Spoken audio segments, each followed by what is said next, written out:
I am speaking today again with Peter Mount Shasta, who actively brings the I Am teachings from the Ascended Masters forth into the world.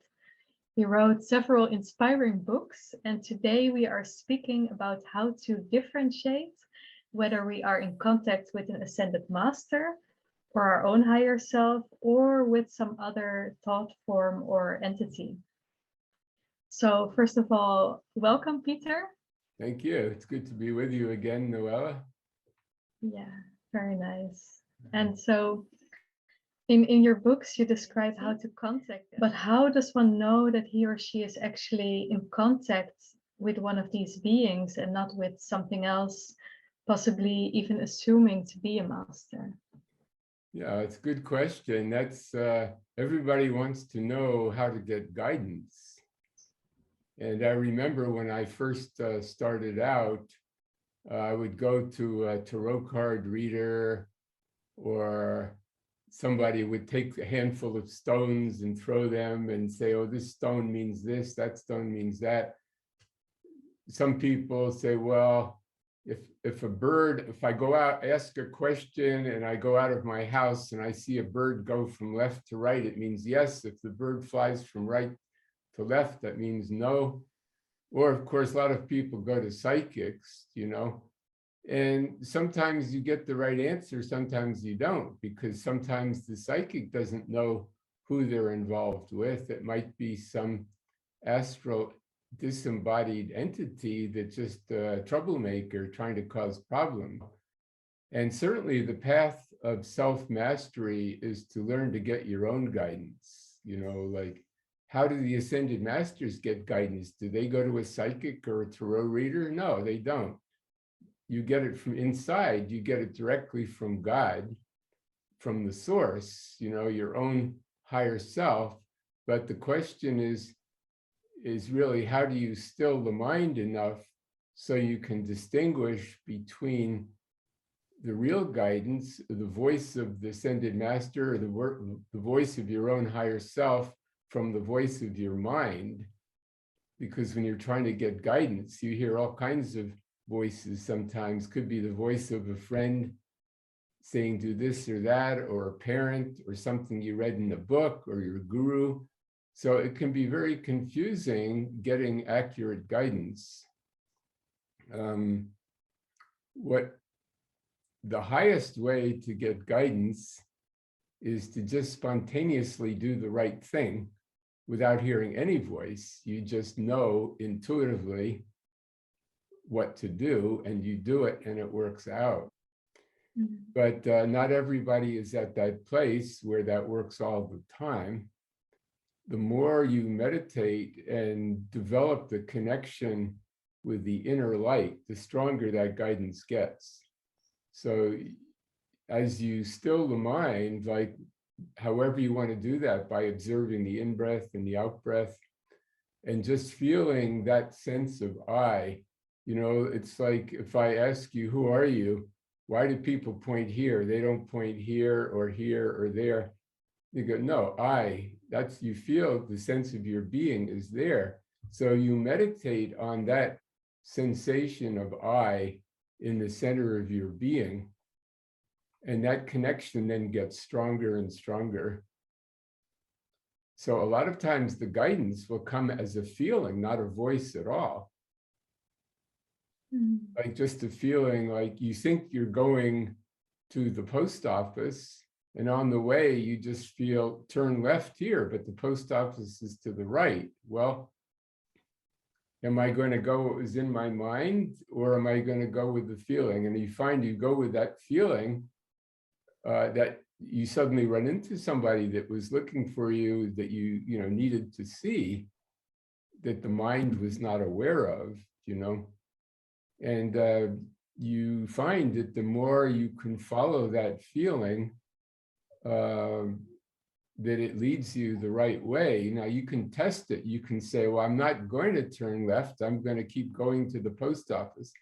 But you start walking, and the further you walk, the energy goes out. You don't feel the energy anymore. You keep feeling this energy, turn around, go back, go left, then the energy picks up and you feel good. You know, I was taught this by the masters for a 2-week training period. I sat down at a table in a health food store, and I said, I'm not going to leave this table until God tells me what to do. And I sat there about 2 hours. And again, I was observing just the feeling, the presence. And I was pretty sure that God was not going to just walk in and say, Peter, do this, or, you know, the master would not walk in. And I knew it would come from inside. Well, some people came in and they started talking about something happening in the state of Oregon, which was about an hour's drive. And right away, I felt energy go, you know. And so I went in my car and I drove up there, and I ran into someone that said, if you need a place to stay, you're welcome to spend the night. So I stayed at their house, and I had a dream that night about some people that I had met the month before in Mount Shasta. And these people were asking for help, but I didn't have their phone number or address or know how to contact them. So I just kept driving up to Mount Hood in Oregon. And I was driving along and I felt, just go slower. Just instinctively, it was not even a voice. I just started driving slower and slower. Then I felt, you've gone too far, turn around. So I turned around, came back. Again, I was just going very slowly and I saw a dirt road, and there was a car stopped in the dirt road. And I stopped the car and I recognized the woman I had seen in the dream from Mount Shasta. And she said, I was just praying I needed to talk with you. I need help. And you're welcome to stay at our house and so on. So I went, I mean, it was all arranged perfectly. And so for 2 weeks, I was on the road. I went all the way to Canada, and one thing after another happened. See, I had no plan, no itinerary, no idea where I was going, how long I would be gone. Just every moment, I was just trying to feel the presence in my heart, you know? And sometimes I'd be driving on the freeway and I would just feel, I come to a freeway exit and I just feel, get off here. And I say, I don't know why, but I feel I should get off here. Then it'd say, make a left turn. I turn left, now slow down. Then there was a guy standing who was walking on the road, and I just stopped and he turned and faced me and I said, did you need to talk to somebody? He said, yes, how did you know? And I said, well, I just had the guidance. So we had a good talk. Then I went on my way, got back on the freeway. And for 2 weeks, it was just like that the whole way. And that was my introduction, really, how to get the guidance, was to follow that feeling.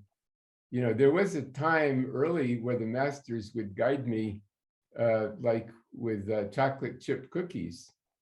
You know, I would be sitting in my apartment and I get the feeling, I wanted one of those chocolate chip cookies. Now, there was 4 or 5 places in town that had them. They were right on the counter. You could pick up the jar, you know, the top, and there would be a big cookie in there. Well, then I would go to get the cookie, but on the way I would meet somebody, and then I would lose the desire for the cookie, you know?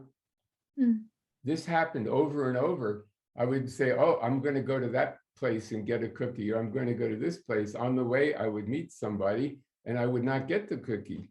After a while, I got advanced enough so they didn't need the bait of the cookie. You know, they could just say, go out, turn left, turn right, so on. But it would mostly through the feeling, not so much a voice or something like that.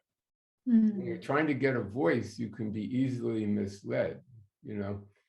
Now, there's a great story of my teacher, Pearl. She was a student, she was an assistant, actually, of Godfrey Ray King, who started the Saint Germain Foundation. And she was sitting in her apartment in San Francisco one day, and she just felt this pull to get up and go for a walk. And it was very, very strong. And so she started walking down the street, and she came to a staircase and she heard, go up those stairs and go in the front door. There was an apartment building there, and she didn't know anybody in there, but it was very, very strong. Go up and go in the door. Then she went in the door. There was a staircase in front of her. Then she felt, go up the stairs. At the top of the stairs, there was a door on the left, one on the right. She felt, open the door on the left. You know, she didn't knock on the door. She just turned the doorknob, walked in. The door was open. And she walked into this apartment, and there was a man sitting on his bed with a pistol in his mouth. Oh my God. He was going to shoot himself. Mm-hmm. And she walked up to him and she said, give me that gun. And he was very surprised, and he handed it to her. And she put it in her purse. And she said, don't ever, ever do that again. Don't ever think of that again. Then she turned and left, went down the stairs, closed the door, went down the stairs. And she walked back to her apartment. She came to a garbage can, took the pistol, threw it in the garbage can, went back to her apartment. So that's how you can really get that guidance very clearly, you know, and by following it, you could help somebody. And there are many times that I go into town and I just feel, go to this cafe or go to this store or, you know, go to the post office, and I go there and I meet someone who was looking for me that needed to talk about something that was important, you know. But most often it's not a voice, it's just a feeling. And again, if you can test it, if it's right, the energy will get stronger, or you'll feel to keep going. If it's not right, the energy goes down, you know. So you always trust that energy, and this ability really is developed and gets stronger through meditation on the presence, on the inner presence, you know. And it's really loving yourself, not loving the ego, but loving the light that is in your heart, you know, and really developing that light. You feed that light by your attention. You know, the more you have your attention on it, the stronger that gets, and you develop that connection. So after a while, then you just spontaneously do the right thing. You don't need to hear a voice. You don't need to think about it. You just do it, and it works. Does that make sense? Yeah, absolutely. And it also sounds to me that needs training, to indeed be quiet, to listen carefully, to be sensitive to the energy that's felt. That's what I hear when I hear you speak. And also, you know, what can be puzzling is when you have this energy feeling sense, like, oh, I should go left or I should go there, or how can you be sure that it's not coming from a fear or a desire, but actually from yourself, or a profound guidance?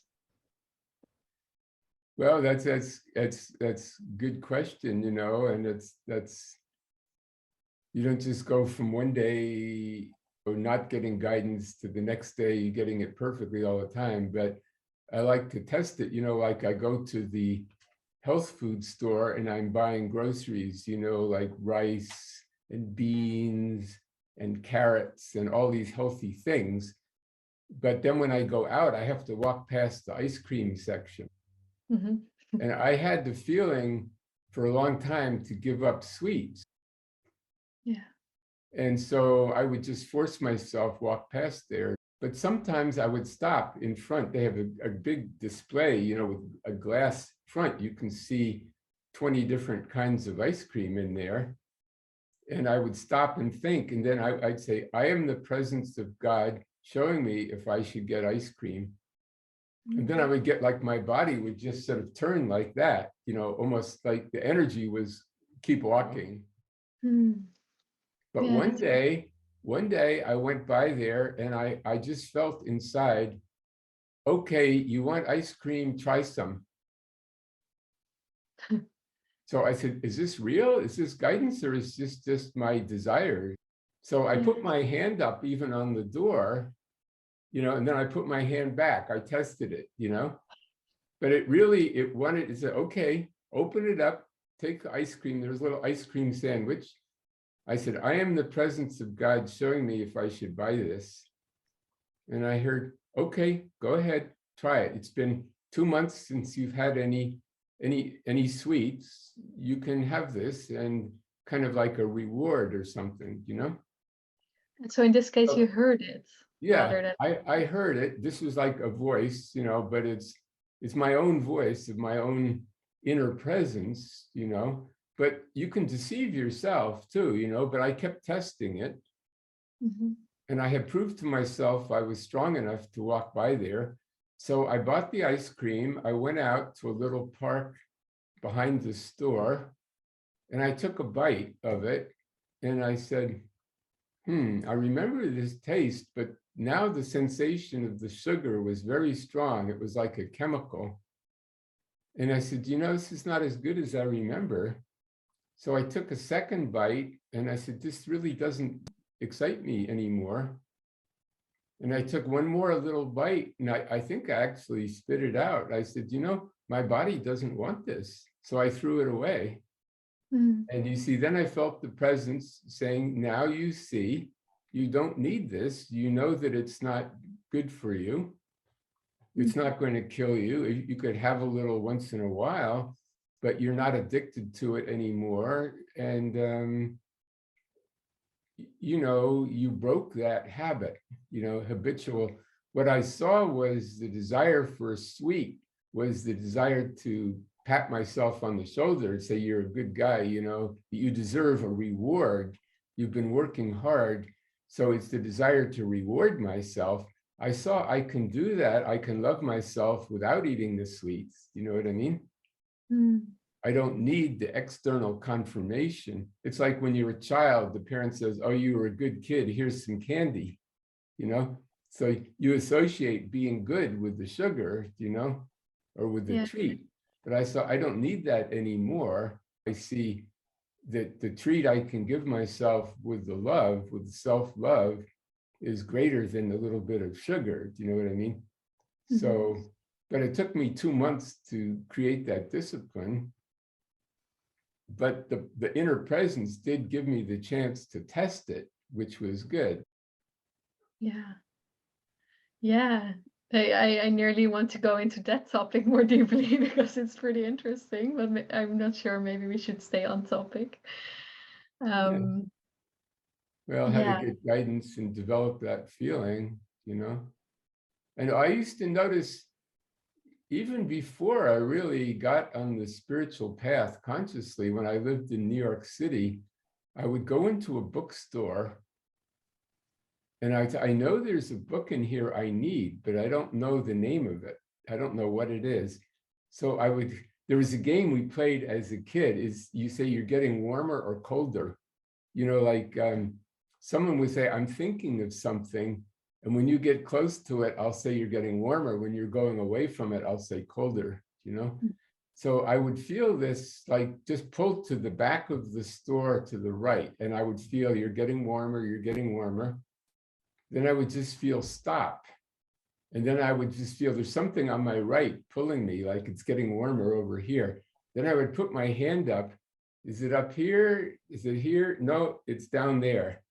And then I would to the left or to the right, so on. Then there was a book, and I'd pick it up, and then there's suddenly this energy, and I would open it up and read a sentence. It was exactly the sentence I needed to hear at that moment in my life. It's just Mm. like God spoke to me through that sentence in that book. Yeah. And sometimes I would buy the book. Sometimes I didn't need to buy it. I just needed that one sentence. Mhm.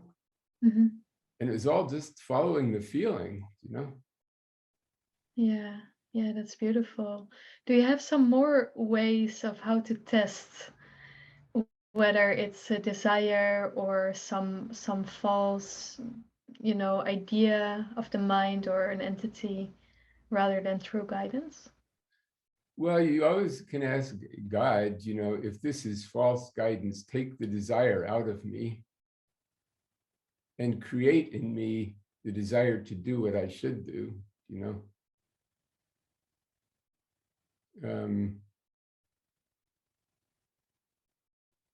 Yeah, so I just say, or you start to, let's say I get the pull to go to a certain restaurant, and I go there and it says, you know, closed. Well, that's obviously not the guidance then, you know.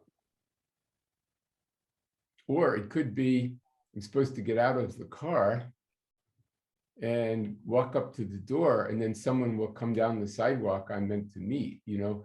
But if there's no energy, then I say, well, I guess that was false guidance. I'll try this other restaurant. Then I go there and they're open and they say, oh, Peter, good to see you, and so on. And the energy's good, you know. But many times I start out, I get in my car and I start to drive into town. I have no idea where I'm going. And then I get the image of something like the post office, or go to this restaurant, or go to this store. And, you know, it feels good. You go with the feeling, as long as it feels good, you know, you go with that. But sometimes you also might suddenly not feel good anymore because of some other reason. You know, you had just had a bad thought in the middle, or, you know, whatever happens from a different direction can pop in. So yeah, well, you just keep doing the I am being guided and directed. Like when I wake up in the morning, first thing I say is, I am the great divine director of this day. Now, that's not my ego, Peter. It's like calling my higher self. That higher self is the great divine director. But when you say I am, that brings that energy through, you know, and then after that, it's just really following the feelings, you know, and the intuitions, kind of thing like that. and do you then also sometimes experience that you take that step that you feel called to take, and that in the middle of your travel towards that, or whether it's big or small, there's something getting in the way, like whether it be a personal fear or desire, or something completely else, like maybe guidance from whatever other source? Or do you always, you know, go straight ahead and it's perfectly clear along the whole way? Well, no, you can start to go in a certain direction, and then you have doubts on the way, you know. Like I had this the other day. There are a lot of, I like to go into town, go to a restaurant. I get tired of my own cooking sometimes, you know. It's fun to eat out a little bit, to go someplace for a sandwich, you know. So I had this idea to go to this one place, but then as I'm driving, I'm thinking, yeah, but there's this other place, and then there's this other place, you know. But then a lot of places are closed now, so maybe that place is not open. So my mind was going between these three places. Yeah, this is a perfect example of how there can be these hidden reasonings that you nearly don't notice yourself, that they're Yeah. actually activated, like this reasoning of this place is more expensive than the others. Yeah. So Yeah. yeah, indeed, then the doubt can come in. So how, this was an Yeah. innocent example, you know, Yeah. nothing much can go wrong. But how do you do that with larger decisions in which the same Mhm. thing comes in? It's trickier when it involves like relationship, you know, where there's a lot of energy in there, you know. But you know, again, you say, dear God, take command of this relationship, guide me and direct me, and so on, you know. Like at some point you may feel that person's really not good for me to be around, you know. They've been a friend for a long time, but it doesn't seem like it's going in the right way, you know, that and so you ask God, take command of this relationship, of this situation. Then you find yourself, it just becomes absolutely clear what to do, you know. So then your own personal agenda just disappears, or how does that happen? Well, you can see it in the context. It's important to learn to set boundaries that say, maybe that's a lesson I need to learn, not to let people take advantage of me or use me, that I have to learn to set a boundary. You keep asking, what am I meant to do in this situation? Then it just gets stronger and stronger the more you meditate on it. Again, I say, I am being shown what to do. And this sometimes might take a month. And it just becomes clearer and clearer. It doesn't go away what you have to do. Mm-hmm. Now, there was a situation many years ago where I was getting the guidance to go to Glastonbury, England, and it just kept getting stronger. It was just a feeling. And I kept, like, people would give me a book on Glastonbury, or I would be just things I would read here and there. Just the word Glastonbury kept coming up over and over. Mm-hmm. And I said, gee, I really think I'm supposed to go there. So then I started, looking at airline tickets and, did I need a visa? Is my passport, I get my passport updated, things like this. And I kept testing it. I said, if this is the wrong desire, take it out of me. If it's the right thing, strengthen it. It kept getting stronger and stronger. Then my mind said, well, if I'm going to Glastonbury, I can go to Stonehenge and to Findhorn. Then I have a cousin in Paris. I might as well go to Paris, but I have friends in Switzerland. I should just take a month and tour Europe, and, visit all the nice museums and the good restaurants. And so I built up this whole idea, but the first part, Glastonbury, was very, very clear.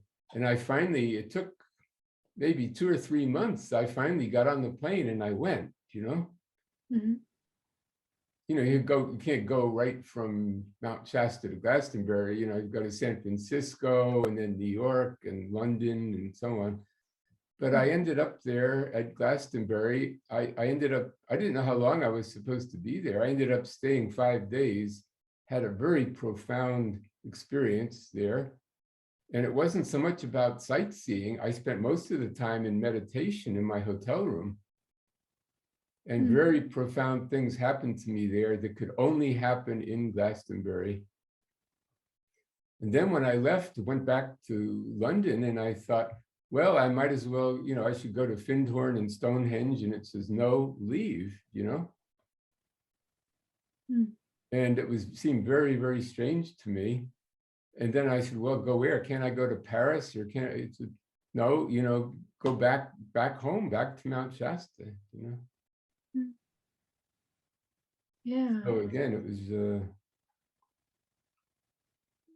was mostly the feeling, Yeah. Yeah, so the words that you're giving to the feeling is basically the feeling that you translate now into words, but I'm not the putting it words. now in words, but when you have a feeling, your mind naturally puts it into words. Mm-hmm. But I wasn't like calling on some being to channel to me, or I mean, I did call on the ascended masters, but again, they wanted me to get it from my own God presence, so it came through my own center, Yeah.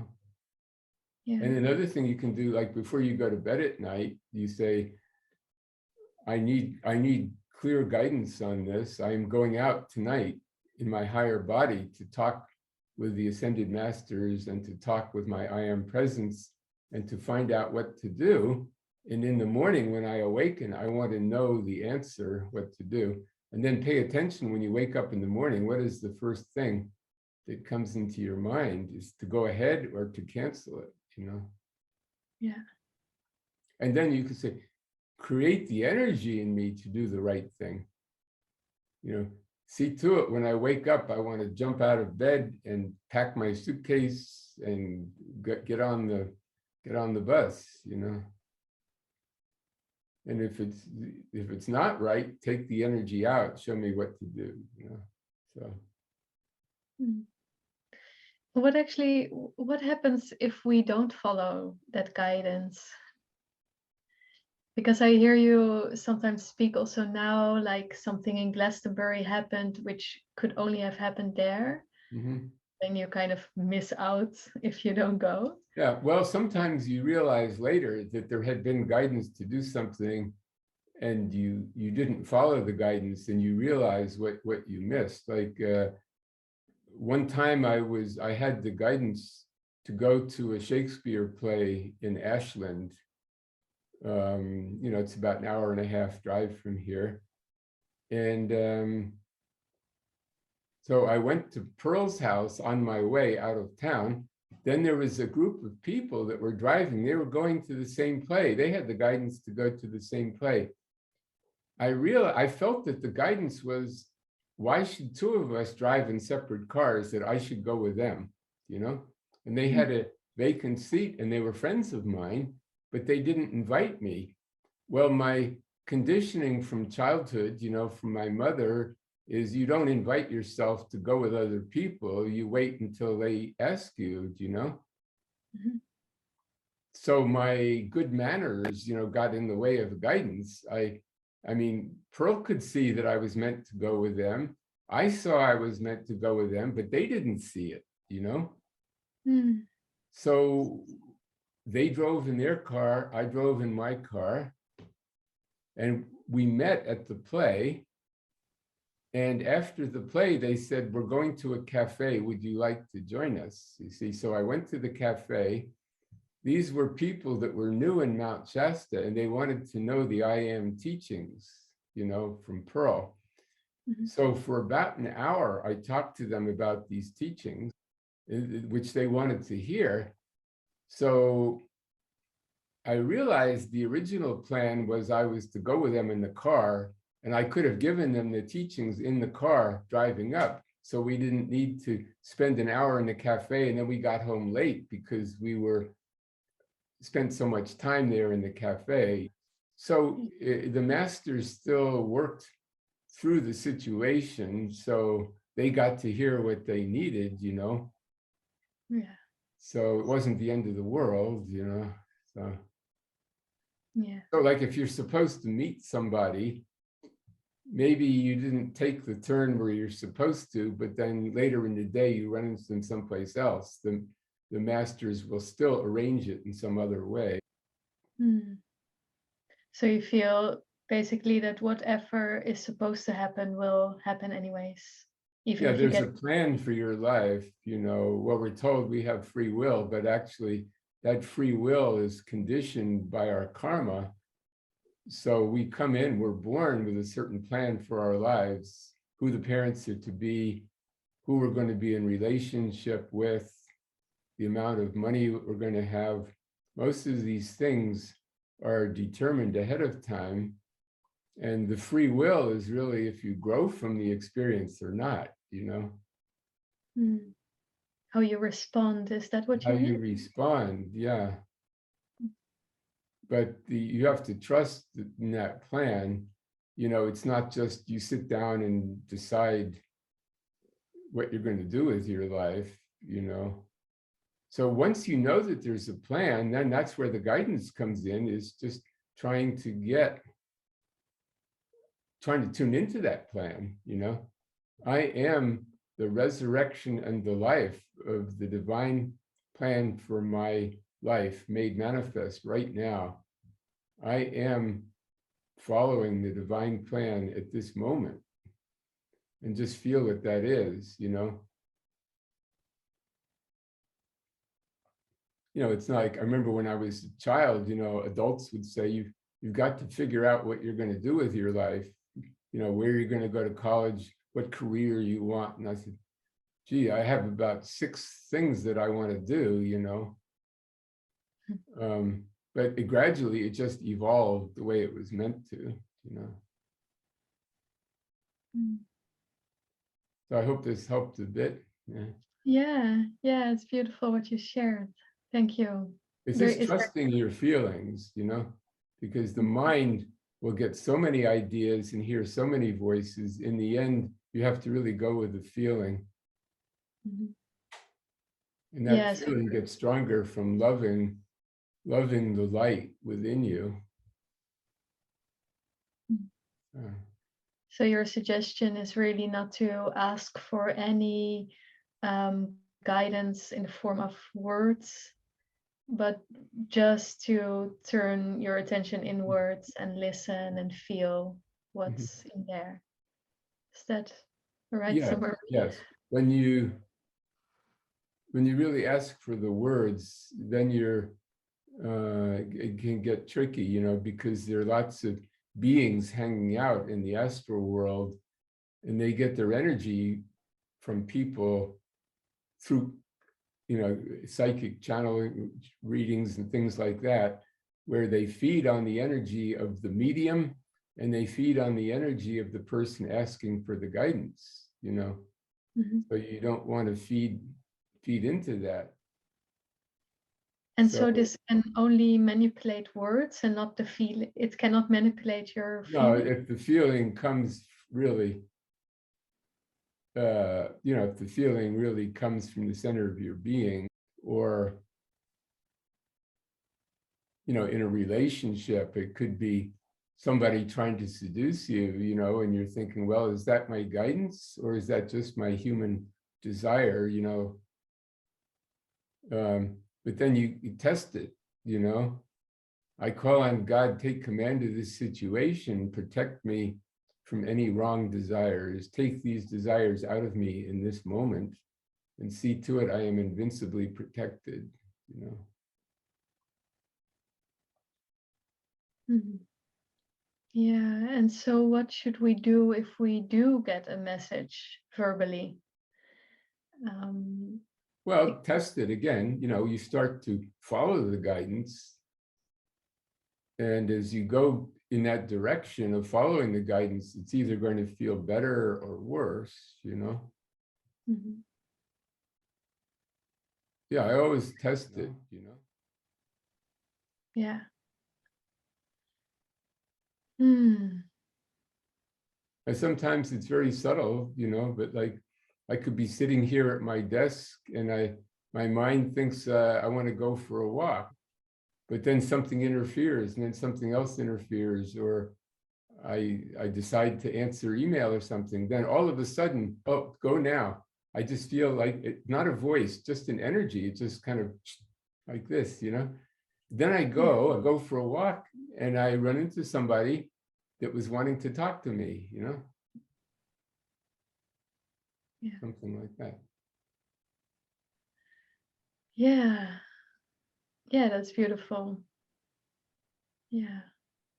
It's really very simple, They used to say, go with the gut feeling. Well, gut is really lower. It's more like, more like a heart feeling, but, it's like a guy thing. They would say, go with your gut feeling, but it means, go with your body sensation,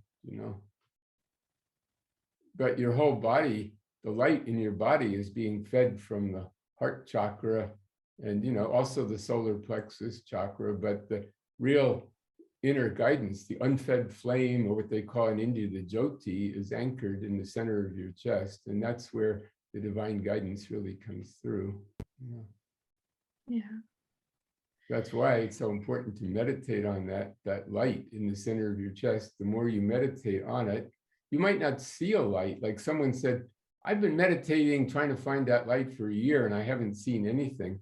But it's a feeling, just imagine that there is a sun there filling your body. Just that imagination, it creates a kind of focus, and you just become more sensitive to what is going on there, Yeah. Yeah. And then what comes up now is that there can also be a feeling Mhm. that how should I phrase this? So there are different types of good feelings, like Sure. for example, one way feels very peaceful and restful, and another way feels more exciting and uplifting. Well, both has a value. So how do you then go with the energy, if if that makes sense? Well, it's still tuning in there. I mean, the guidance might be to take a nap or something. And you lie down, and then 10 minutes, you feel, oh, I'm supposed to go just a feeling, time to get up, whatever like this, it's like, yeah, it doesn't matter what it is. You still, go with that feeling, Which one? Oh, you test it. If it feels right, you follow it, Oh, yeah. Yeah. But and what if there's no time? Like you need to take a decision now because there's an appointment ahead or whatever, which you can cancel or not, this kind of quick things in life. Yeah, well, like with this Zoom call right now, we scheduled it a few days ago, but then I didn't hear from you, or I didn't get the email that they were supposed to send back that you clicked on, but I didn't get it. So then there was doubts in my mind, is it going to happen? So, I send you an email, then I said, should I even bother logging on to Zoom because you had a change of plan? So I had lots of doubts and ideas going back and forth. Then I felt, well, it's almost time, I'll log on anyway, just to be sure. Well, then there you were. So then I said, oh, turned out the email didn't get to me, there was miscommunication. So I just kept following, one step after another, Yeah. And so even, now there's also conflicting things like, about a half hour ago, I started getting hungry. I haven't had my breakfast. So there's a feeling I'd like to eat something, but then there's also the feeling I'm having a good feeling about our talk, that I'm being able to help people. So that feeling that's here is stronger than the feeling to eat something. I'm aware that there's a emptiness in my stomach, but the overriding feeling is to be here. Doesn't matter whether I eat in 5 minutes or an hour, I'm still going to be fine. So, and then there are also ideas. So I see something on my desk, there's a letter I have to answer, and oh, somebody texted me, I should answer that, and I have to finish writing this. But these are all ideas. The energy right now is in our conversation, Yeah, nice how you describe that, and thank you for giving up your stomach well-being for this. So, as we're talking, I'm saying I am the presence of God, being here now, saying what I meant to say, and God is in our conversation. God is in Noëlle. God is in all the people watching this, that the right people, the masters are guiding the right people to watch this at the right time, Yeah, maybe so. If somebody needed me out in the street, I'd say, oh, I got the feeling I've got to go, but I don't have that, so. Yeah. Well, I guess we got to quite a few beautiful descriptions and conclusions and ways of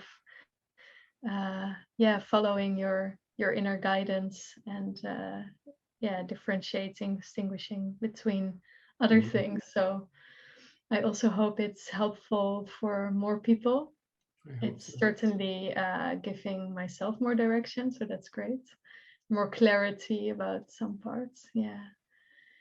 So thank you for sharing. My pleasure. I would like to say that plant really likes you. You say that like it was blowing kisses to you, that it's very happy, because when you feel good, it feels good, Oh, so it's very funny, because I wasn't looking at it the whole last hour, and then all of a sudden it's just like it was going like this to you, giving you a blessing. Oh, that's really nice. I love this plant. It's very dear to me. So I'm always happy when you say that.